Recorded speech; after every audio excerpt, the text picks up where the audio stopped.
I'm Rob Tyrrell. I'm Principal Social Worker for Children and Families.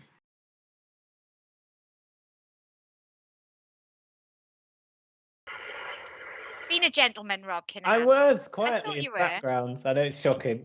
Okay. Probably. I'm Leanne Taylor. I am the NAS lead and the Curriculum and Progression Manager at the Children's Social Work Academy. Hi, I'm Rob Kinnahan. I'm an advanced practice educator in the Academy, and I have a focus to our ASYE programme. So today is really an opportunity for us to have a conversation together about our experiences and our ambitions, really, for Gloucestershire Children's Services within the roles we have, especially within the Social Work Academy.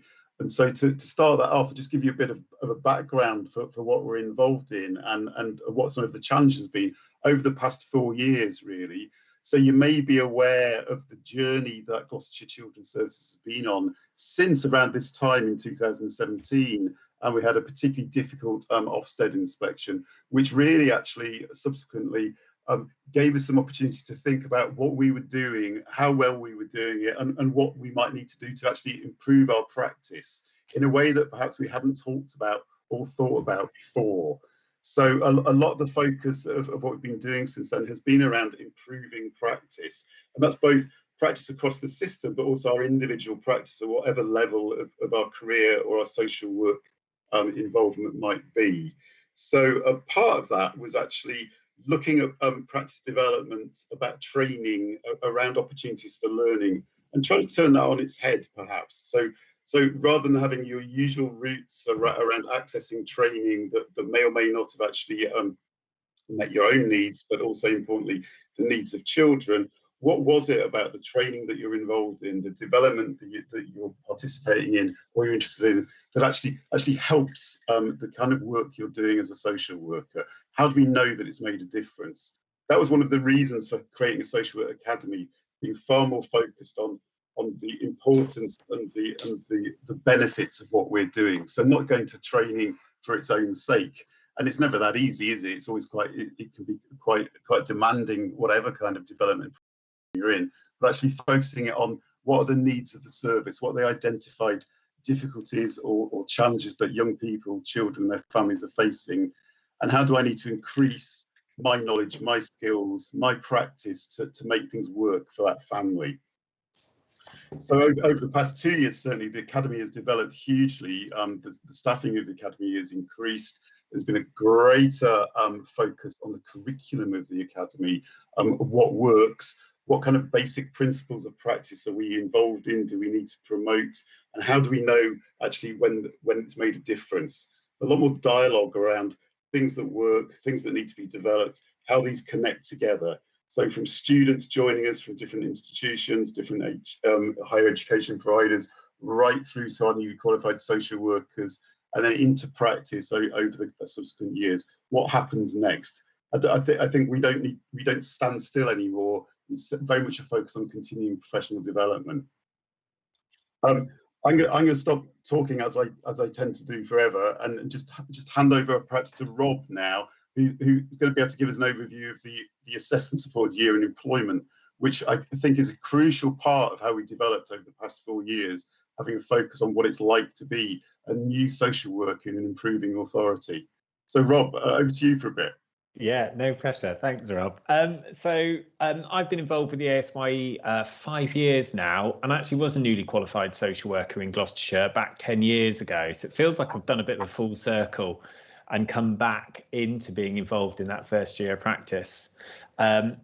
First year practice is just so important to get right. We could immediately think about theory here and think about attachment and those early life experiences, and it's the same in social work. If you get your ASYE right, if you get that first year foundations of good practice under your belt, because it's not what you learn at university, it's the application of that with children and families, and it will feel that you'll be like, well, this is what I hear from a lot of newly qualified social workers is what I learned at university doesn't make sense, and initially sometimes it doesn't, and it takes time and practice to start joining those dots together, because how can it until you're practically in the job? And the job is such a practical job. You're working with humans. Humans are the most complex thing in the universe that we know. And no two humans react the same way. So I guess if we're thinking about what we do in Gloucestershire, and this is why I stay in my job, I'm really proud of what we do in Gloucestershire. I think we've got a super ASYE programme that involves the whole organisation, and people will come in and guest in ASYE at times. But it's all about a community, and it's all about relationships. We have this little ASYE village, it feels like, which isn't a silo, because every team in the local authority will have a newly qualified social worker. So when you come in, you'll be assigned to a social work team, and you can think about your ASYE as involving two strands of support. There's the operational support, that would be what you're getting from your team manager and other people in the team. So we have a role called advanced practitioner in our teams, which is a social worker with more experience. So this should be someone 3, 4, 5 years of practical practice experience. And so you'll be getting all that lovely supervision support and mentoring and shadowing, which has been really difficult in this last year. But that's how we kind of think about that operational support. And then there's what the academy brings, which is very much support on learning and development, but also assistance in practically applying. So what we hear every year is that the ASYE programme we deliver features reflective groups that is run by the academy, and we'll have a newly qualified social worker presenting, and then they're supported to think about their work with the child and family. So we bring the children and families we work with right into our training, into our reflective groups, so we can think about and supporting best practice. And we also then have, I'm really sorry, you can see my hands moving. It's because I have a puppy here who just must have attention. And I probably should have locked him in the garden, but that wouldn't be very caring, would it? And so we have this systematic approach to thinking about how we train and think about learning opportunities in ASYE. So we will have an ASYE programme that starts with the very sort of odd title of basic casework, which is going right back and checking where everyone's starting from, because no one has the same career into social work, the same opportunities, and some people will benefit from brilliant placements and some people might not have as good a placement. So we kind of really make that acknowledgement in Gloucestershire that we just don't know where everyone's starting from. So we almost give you the opportunity not to, it's like a reset. We have a look and we think about how we make genograms absolutely pivotal to our work and that practical application, how we involve children and their parents and extended family members. And that genogram isn't just done and forgotten about, that actually it's a central piece of our work with families, because it tells us so much information and it's such a super tool to use in supervision. And then we will kind of push the social work pathway into assessment, into thinking about analysis, planning, interventions, and then thinking about capacity to change. And I'm going to just draw this to an end, but probably one of the unique things we do in Gloucestershire is we have quite a heavy role play element in ASYE, which has been really hard this year. So if you spoke to our NQSWs, they'd say, well, that hasn't happened so much this year. And that's been pretty difficult to do over a video link. But we do something called Antes, which is a safe way of role playing where we have a bit of fun and we think about sometimes the worst social work that a situation might provide. And it's a bit like comedy. In comedy, you have truth, and we can sort of pause an ante and kind of go, well, what's actually happening there for that child or young person when that social worker's answering their phone during a piece of direct work where we're talking about what life is like for this child. And just gives us the opportunity to think about where we sometimes go wrong in practice. And we often hear that most of our newly qualified social workers say, I really didn't want to do that, but actually that was really, really helpful, because we kind of lose touch of practice in social work a little bit. And so having those opportunities to reflect and come back and actually see someone else making a phone call or someone else chairing a meeting, someone else knocking on a door, is a really useful opportunity. So I think that's something we do well, and it's very much a sort of practical application of knowledge and skills into doing the job safely. So that was whistle stop, Rob, and I could talk and talk and talk about ASYE. Do you even have a question? Do you want to try and think about it like that? Do you want to get the hook and sort of pull me off? I thought I was really restrained of you, Rob, so thanks for that. But what really came across, and it'd be nice for all of us to talk about a bit more really, was there's something about the curiosity and the creativity of what we're involved in that perhaps has changed over the past few years. What you've described, for me, it actually sounds quite fun, even though it's a really difficult and sometimes, certainly a serious subject we're involved in, and we're making hugely important and life-changing decisions and involvements with children and families. The learning aspect has to be curious. It has to be interesting. It has to be an element of fun to it, doesn't it? And I was just thinking about how what you're describing is a community of practice that goes beyond the ASYE, goes beyond being a newly qualified social worker. I think we're all increasingly belonging to something in Gloucestershire, and that comes across in the social work health check as well. People do have a certain pride in what they're involved in now and a connectivity to it. And I don't know about either of you, Leanne or Rob, just your own experiences and in your own careers in Gloucestershire. What does that look like? What does it feel like now? I think, Rob, that actually what Rob Kay has described is the ASYE seems to be our launching off point. There are so many great things in that programme, so many innovative, creative approaches to learning and development that what we saw at one point was that it stopped at ASYE, and you'd be going into post ASYE practice and there would be almost that jump off a cliff moment. I think what we've done now is started to get a handle on that and understand that post ASYE, and that's that raft of expertise that sits in between ASYE, senior social worker and advanced practitioner, needs to have a curriculum accessible to them that is as exciting, as innovative, as creative.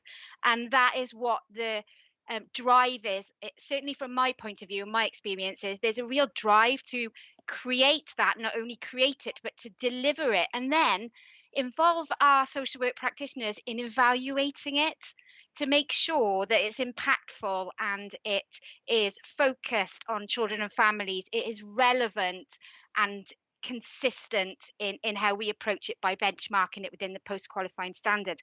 So I think for me, it really does, the journey starts with the good work in the ASYE programme, and that community or village doesn't disappear because those ASYEs newly qualified, I've seen it myself when I was a team manager, bring that with them then into the team environment and start to spread that out. And that is becoming more and more apparent from my point of view.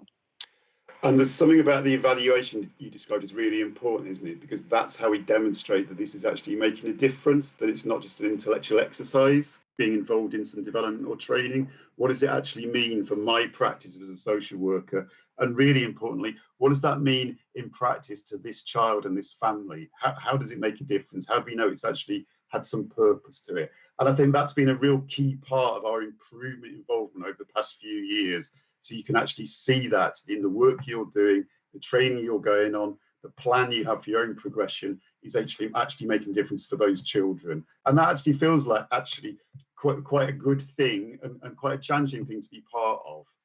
Rob, is there anything else that you'd want to add to that now that Leanne's picked up your Leanne said a lot. I think one of the things that Gloucestershire, for me, it's why I'm really excited about the job I do and love doing the job I do, is there's a freedom and a responsibility on the academy to think that way and to think in a creative and curious way. And I just couldn't, I'm the sort of person who needs to be creative, needs to have those opportunities to have that time with social workers, the people I work with, to think about the really complex dilemmas that we have to come up with. You will have immediately in your ASYE, you'll be working with children and families, and they will have difficulties that you'll need to be able to think beyond an A to B approach and to think more creatively about in practice. That shows care and that shows attention. And I think that's something that we are trying hard, and it's difficult for local authorities, but we've got an opportunity in the academy where we are given that time, if you like, to put time back into thinking about how we respond to the needs of not just the children and families we work with, but also our social workers. And that is something that's really exciting to me. That I love thinking about social workers and the support social workers get. I know we will always we always say in ASY, you begin and end with children, but I get the luxury, I think, sometimes of really trying to help social workers make it through, progress through their first year. And it's tough. If anyone's telling you the first year is going to be nothing but a challenge, then they're telling you porkies. It's a difficult first year for everyone. It's all new, but there's this opportunity for support that I love being involved with. So I totally agree with what Leanne's saying around that scope for creativity that the Academy has given us. And once COVID disappears off over the horizon, we just get our lovely venue back for, again, that community. And that community's slightly lost at the moment because it's all virtually done, but the Academy provides this space of, I think respite's not the word I'm looking for, but just that opportunity to recharge and to be somewhere that isn't necessarily your team space. I think we've acknowledged that you need that reflective and reflexive space, which is what the Academy provides, but also creativity isn't an easy option. Creativity in the social work context is about an impact, isn't it? What are we doing that actually works? And if it's not working, why is that? And actually having that space and that collective community that you described is really, really important. So Leanne, thinking about your involvement, not only with the accreditation programme, but in general, in terms of the curriculum for the Academy, what does that look like for you at the moment? And how do you describe that to people who might be interested in Gloucestershire? Well, first of all, I would say that building again on what Rob has encapsulated there is that actually when we have those opportunities for reflective, but also safe space to be a learner, safe space to not know the answer, safe space not to be an expert, where the power balance is very much, you're aware of it and it's balanced out, that allows you to be able to express yourself.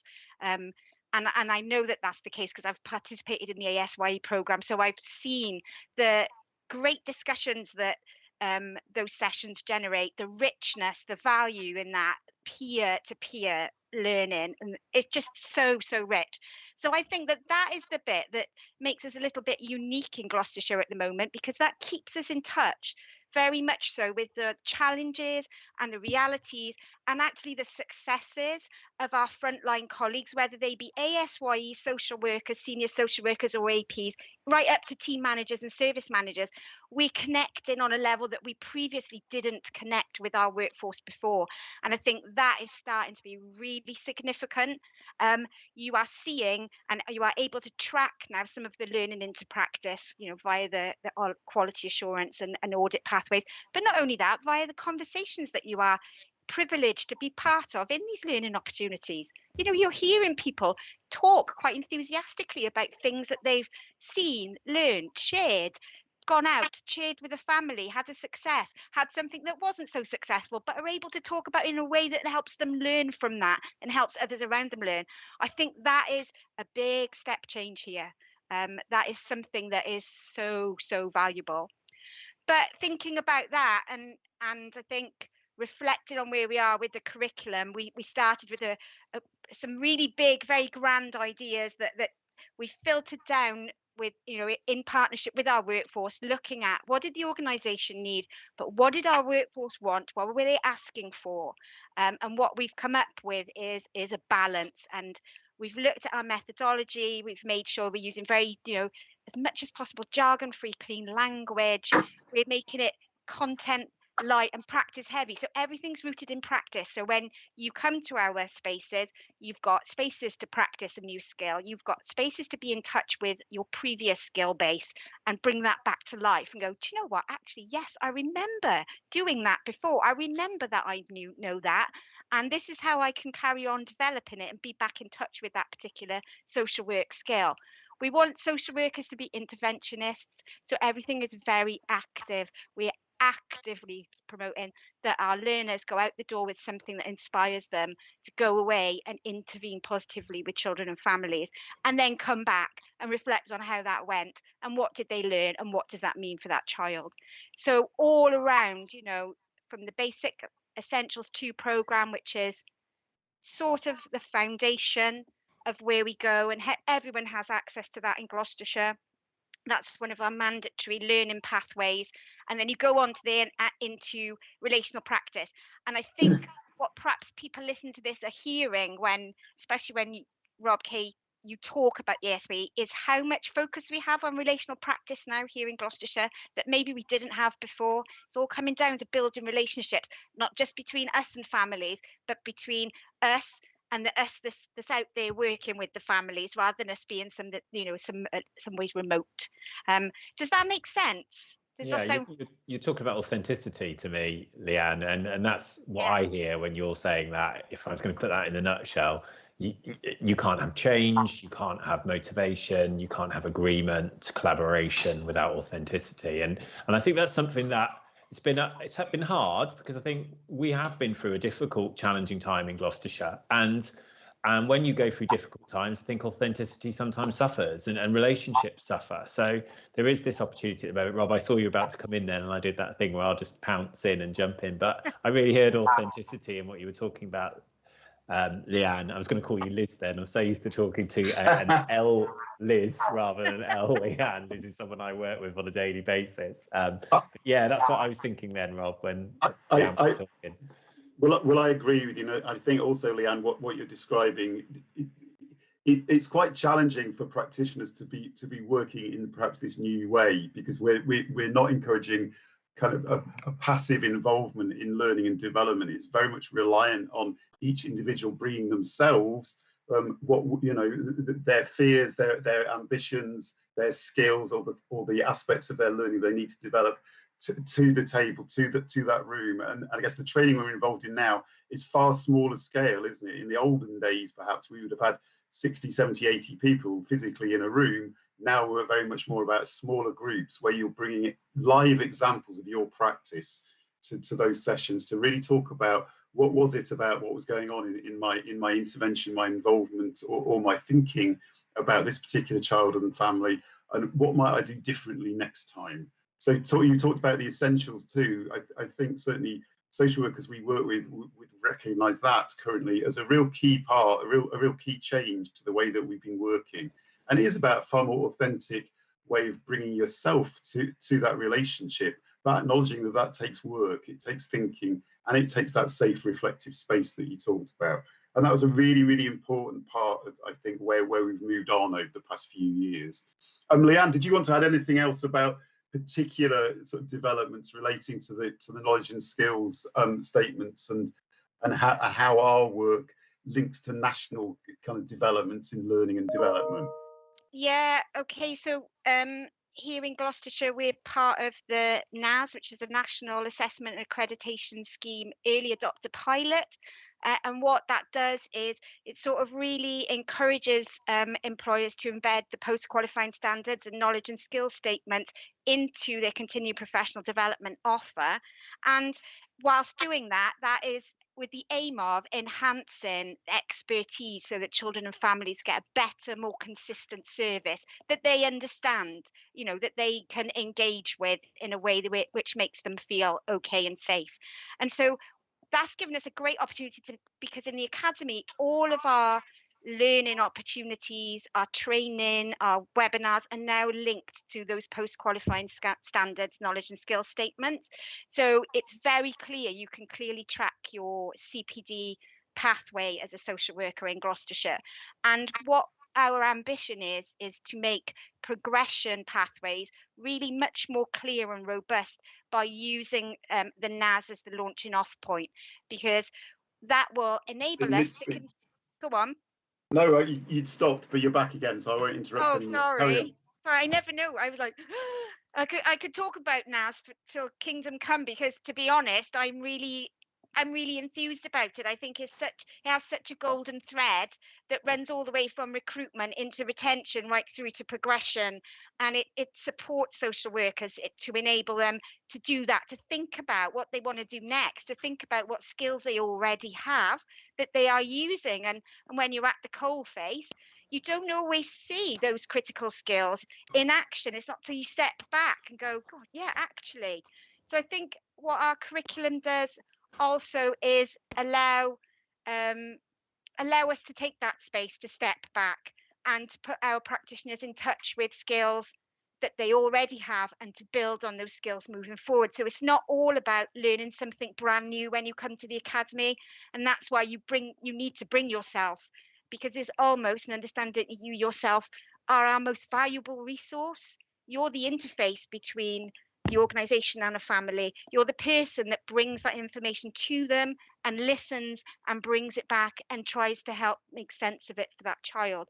And that's a really key. That's a really key point, isn't it? So it's about our staff being the massively key resource for improving the lives of children and families in Gloucestershire. I was just going to create a little challenge for you, Leanne, because you know I like to do that. Oh, no, don't do that. Just thinking about the NAS and the PQS and the KSS and all those other acronyms, and they could be seen as being quite prescriptive around practice. But we were just saying earlier how creative and curious and kind of the free space and the safe space for developing our practice is in Gloucestershire. And do you think those two things are balanced right here? Is it possible to balance the two? I think we're starting to see that. Our NAS program is called the Trailblazer program, and our Trailblazers have a monthly forum in which they shape themselves in terms of what learning they would like us, and we help them to seek that out. Or there's learning from colleagues, they're sharing knowledge across teams and different areas of social work expertise. I think what we're seeing there then is the creative discussions around those post-qualifying standards, because they cross that umbrella, certainly in children's services. Child and family practitioner post-qualifying standards in particular, and you'll know this, Rob, because you know them inside out doing the ASYE. They cross wherever you're at, whether you're in fostering, safeguarding, assessment, or children with disabilities, for instance. And what we're starting to get is conversations where practitioners are saying, do you know what, I really don't think that I know very much about, for instance, legislation. And then you'll have another practitioner who comes from safeguarding, for instance, saying, oh, well, I can help you out with that. And then when that conversation gets going, you actually find out that there are links in wherever, fostering to legislation, very clearly they are. And there's links that come back to threads from safeguarding. And so you start to see that joined up thinking. So I think that's where the creativity comes from at the moment around the PQS, post-qualifying standards in particular, is that the discussion of them is something for qualified social workers out of ASYE is something new. We haven't done that before. We haven't offered them an opportunity to do that previously. And so now we're kind of increasing that familiarity with them and retouching base with them and saying, what does that look like? What does that mean for you now in practice? Have that conversation. And, some of it's really powerful and quite inspirational. And what I'm really happy to hear from that, because we didn't rehearse any of that, did we, Leanne? But what you've actually described is a community of practice. So the expectations of the NAS are pretty high, aren't they? And they're kind of they're national expectations that we've chosen to be part of. But what you're also describing is some accountability for practice as well. So it's not just a one-off exercise that might get you a certificate. It actually very much connects to your practice and your practice not standing still. So rather than it being a one-off training event that you attend, how do you actually apply that to the work you do next time with any particular child or family? And that's, I think, where we are on the trajectory of improvement, but also ambition for the services that we're creating in Gloucestershire. And it was really interesting to hear your description of that. So thanks. Thank you for putting me on the spot, Rob. I should have known. Excellent. You know, I'd like to. I suppose another thing that would be really helpful to talk about is how we've managed as a group of practitioners, of social workers, of social care staff, and our partners that we work with in Gloucestershire over the past 12 months, and how the academy might have supported that, because we've got very used to over getting on for a year now, a very different way of working, from home largely, whereas a lot of social workers are still out there with a very different approach to how they're working. And I don't know if either of you've got any observations around how we might have been supporting people to manage that. Do you want me to start? Go ahead, Rob. Yeah. One of the things the Academy did was they invested in a Moodle site and a Moodle program. So we start to have this home for the Academy, which is a virtual space. So that has allowed us to have this sort of community, if you like, where all these programs, pathways, however you want to describe that. I'm very ASYE centric, so I have to like check myself, because I will just go down this and just say there's an ASYE pathway. And what that does is it provides us a physical space, if you like, in a virtual world where things are tangible and holdable. And I mean, what we've had to do in terms of, it's about supporting practice and supporting relationships. And what our social workers were saying is, we feel we're working from home, you know, all that richness of just learning by osmosis, you know, just being in the office and sucking in all those conversations, people giving you instant feedback, people instantly telling you, oh, by the way, you're doing that wrong in Liquid Logic, our computer system, this is the quick way round to do that. All that was lost. And for a lot of our social workers, all social workers sitting at home, this can be a lonely profession without that team. So I think what, particularly from an ASYE perspective, is we changed our ASYE program so that we were meeting 3 weeks out of a month. So literally there was 1 week where there wasn't contact between you, your ASYE group, because what happens in our ASYE program is that you're placed into a group of about 10 newly qualified social workers, and you go right through your year.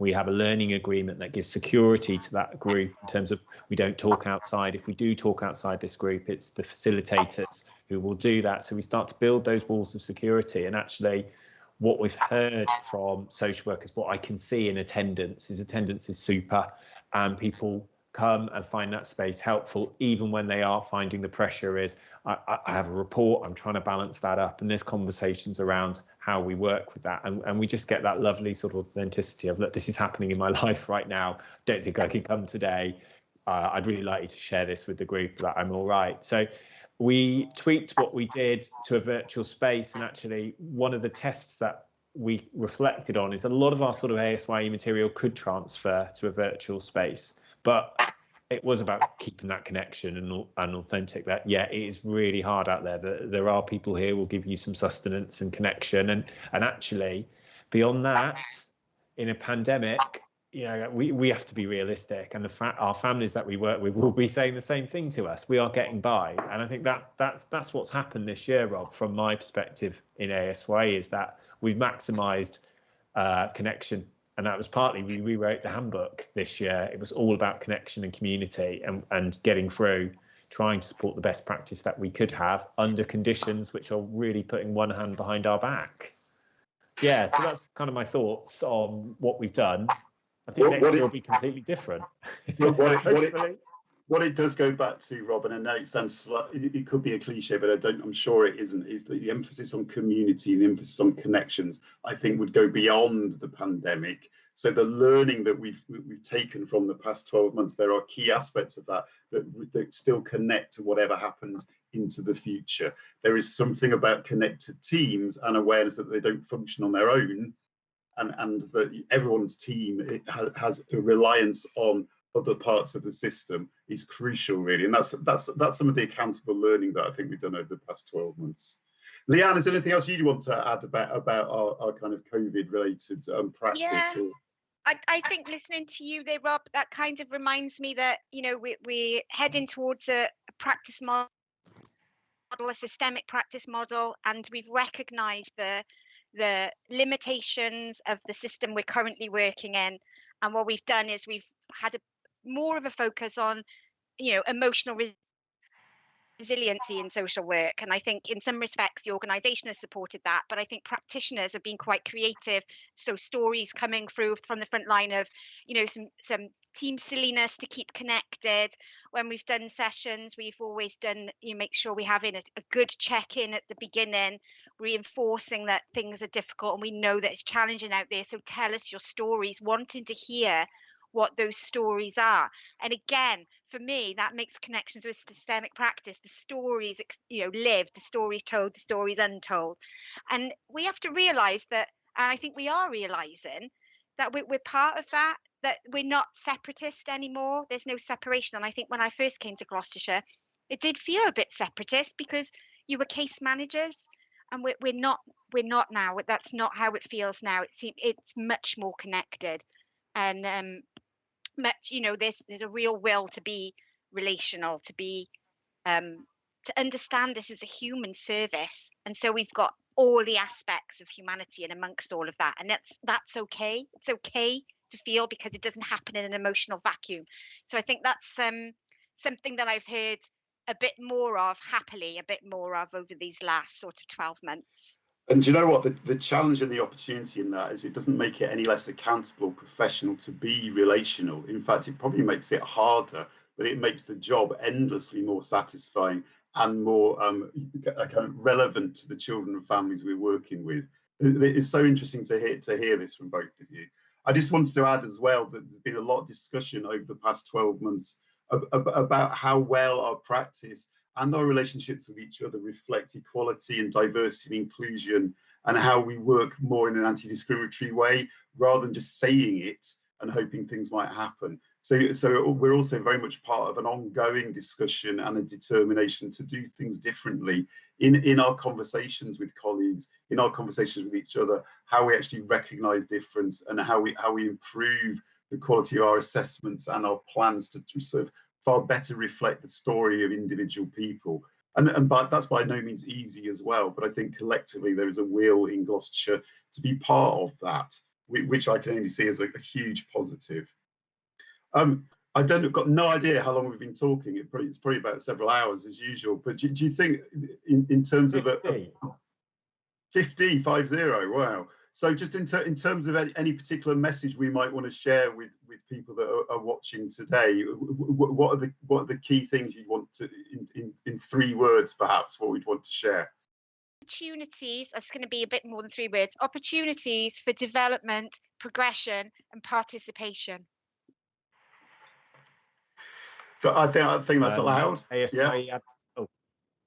Go ahead, Rob. ASYE advert is live. Our ASYE advert went out today, 1st of March. So if you are interested in applying, hearing a bit more about what we offer in our first year of support, our protected caseload, hearing a bit about the experiences of newly qualified social workers who have been through our first year of practice and what that's meant, then yeah, I would like to bring your attention to that, I suppose, would be my big takeaway.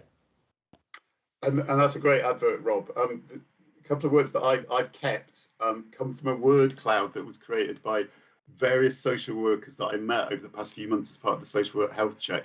And by a huge majority, the key word that came across that people were saying about Gloucestershire was improving. And that's such an interesting place to be and to be part of, compared with where we may have been a few years ago. To actually be part of an improving authority creates an endless possibilities for getting things right. Doesn't mean we always do, but I think, as Leanne and Rob pointed out, being part of that and actually being part of a collective of improving practice is a really interesting place to be. So I think that might be it. Well, I tell you what, can I add one more thing? I suppose this is something I didn't, you broke up when you had your sort of diversity conversation. And I was just thinking, we hadn't really talked about the ambassadors at Gloucestershire. And do you want to lead? And I'll just jump in, because I do some work with the ambassadors as part within ASYE. But I don't know, do you want to just, it's something that I think we get right in Gloucestershire. I don't know if you want to lead, Rob.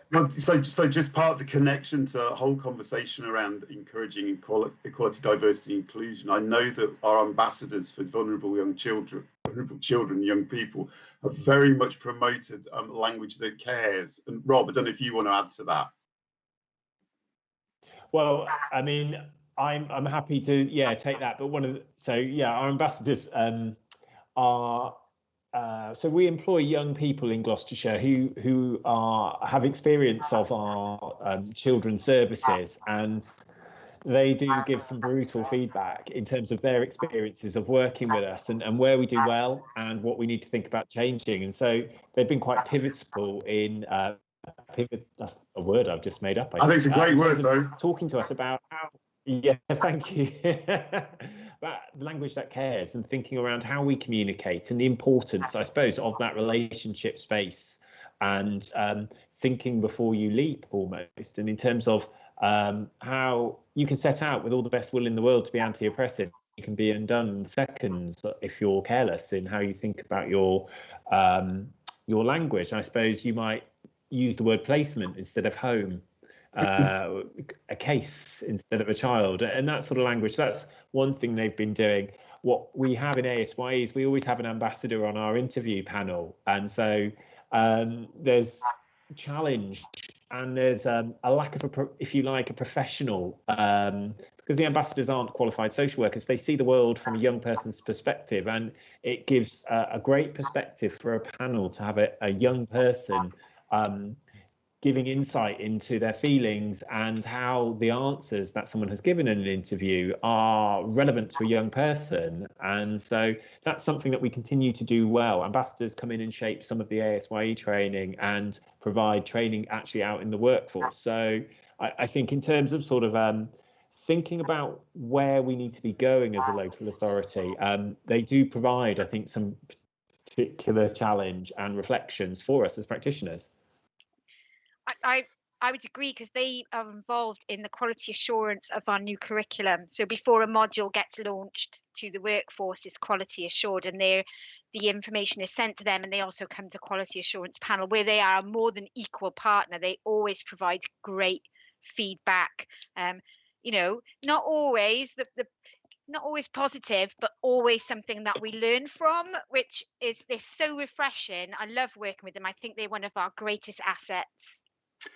But it's not just a tokenistic involvement either, is it? I think it's also a sign of quite a brave organisation, because it's showing that we don't necessarily think we're the experts. In fact, we're probably we have the least expertise, but collectively, especially listening to and acting on the advice or the direction of ambassadors is really important, isn't it? Without that, who are we to be telling people how they should be doing things? So it adds another level of authenticity and accountability to the way we're developing practice here. Fantastic. Any final thoughts, Leanne? No, thank you very much. I've enjoyed that conversation. It actually has been quite nice for us three to have that kind of a conversation. It hasn't happened for a while because we haven't been in the academy. If we were there, it'd be happening all the time in the kitchen. It's interesting trying to put your perspectives into words, that it's not spin, is it? It's actually about possibility. Yeah. And threads and connections, because even between the three of us, even though we don't have this type of conversation, the themes are very similar, which for me is quite reassuring, because somewhere underneath it all, that ethos has eked into us, and we're out there, we're doing it, it's happening, we're part of it. And it's more than just hypothetical, in the way that 1, 2, 3, 10 years ago would have been a very, very different conversation we might have had. Yeah.